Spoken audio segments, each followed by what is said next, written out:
Welcome to a random talk down Quant Street. This new series takes you behind the scenes of quant investing, breaking down complex ideas and asking the questions you've been afraid to ask. Harald, welcome. Good to have you here. Quant investing is often described as this black box. What do you think is at the root of that perception, and how do you, as a professional quant, counter that? Yeah. Not the first time that I'm hearing that, so I'll do my best to challenge that. Where is it coming from? I mean, quant by design is super technical. Mm-hmm. It's a lot of crunching, a lot of numbers based on some code you've prepared. It's about statistics. It's about math. And many people, not sure about you, but many people have a math aversion, which sort of I think they just feel more comfortable if they put all of this in a black box and don't touch it. Let someone else deal with it. Exactly. I think that's where maybe it's coming from. But if I think about quant, it's anything but opaque. Mm-hmm. I mean, it's an evidence-based approach. That's how we think about it, and that's effectively what it is. And if you think about other areas of life, think about your medical choices. You would always want to go for an evidence-based approach. Otherwise, you would not take that pill or that vaccine or whatever. And we just apply the same to investing. And if you think about investing, it's all about numbers. So it makes a lot of sense to quantify every step of the way, from estimating return to optimizing. It just makes a lot of sense.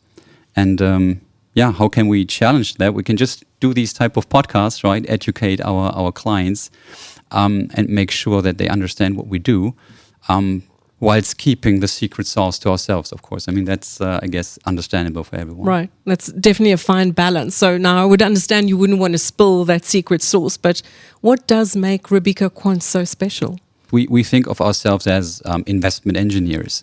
And especially in quant, we think of us being economic quants, meaning we just don't want to crunch numbers and have interesting patterns that seem profitable and invest in it. No, we want to understand why is it there. Is it like a true, genuine effect? We don't want to invest in statistical flukes that are not going to stay or persist in the future. So that's the core in investment thinking. And in this whole process, transparency is key. Mm-hmm.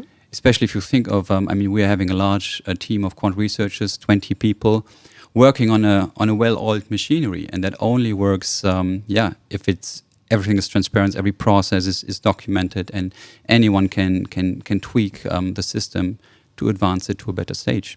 So even by design, the process is anti-black box, right? Yeah, indeed. We think of us as being anything but black boxy.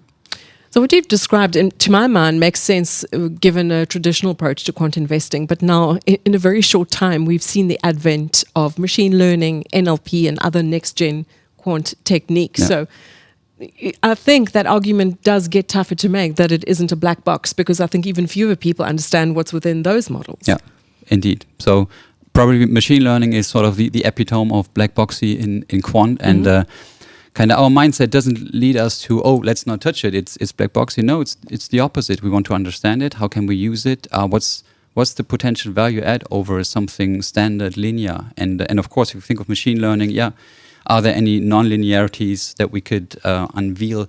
Are there asymmetries in the data? That's the premise of machine learning. And then the thing is apply the same principles, look under the hood, and there's so-called feature importances, which you can tease out and kind of find, which of the features I'm using is actually driving what are the interactions. So you can actually fully rationalize what a given machine learning model is doing. Okay. The bar is a bit higher, but you can get there. It's doable. Yeah. So given that, how do you communicate with your clients? You speak maths and stats on a daily basis. So how do you speak in the language of humans to make them comfortable with quant investing? That's a fair point. While on the inside we have to be fully transparent to make this work, of course to the outside world we can't share everything. So that's a given. We have to essentially protect our competitive edge, right? But still, I would always argue that we at Robeco go to great length actually in educating clients. So it's, for one, of course, it's direct client engagement, but for another, we put out a lot of publication, I'd say.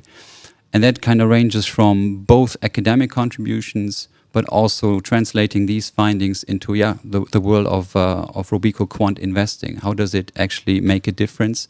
What is important? What does it mean?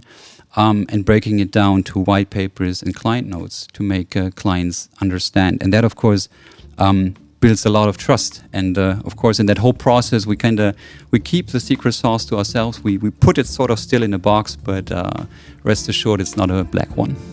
Harald, thank you. Well, thanks for tuning in. In our next episode, we'll be speaking to Jeroen Hagens, he's Client Portfolio Manager, about active quant and what's in it for you. Don't forget to share this podcast with friends, colleagues, and anyone who wants to understand what quant is all about.